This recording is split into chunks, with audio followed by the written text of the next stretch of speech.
కర్ణాటక తొక్కిసలాటలో కొత్త వ్యవహారాలు వెలుగులోకి వచ్చినాయి. ఐపీఎల్ విజేత ఆర్సీబీ జట్టుకు దేశవ్యాప్తంగా అభిమానులు ఉన్నారని, ఉన్న ఫలంగా సన్మానాలు, సభలు ఏర్పాటు చేస్తే భద్రత కల్పించడం అసాధ్యమని కర్ణాటక పోలీసు అధికారులు రాష్ట్ర ప్రభుత్వానికి ముందుగానే చెప్పారట. అభిమానులు తాకిడిని తట్టుకోవడానికి వాళ్ళు పలు సూచనలు చేసిన యంత్రాంగం పట్టించుకోలేదట. ఈ విషయం ఆదివారం వెలుగులోకి వచ్చింది.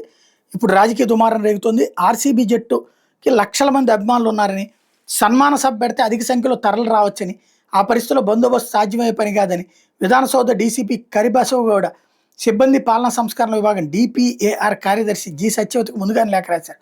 కార్యక్రమం తప్పనిసరి అయితే విధానసౌధ ప్రవేశానికి ప్రజలకు పాసులను సంపూర్ణంగా నిషేధించాలి.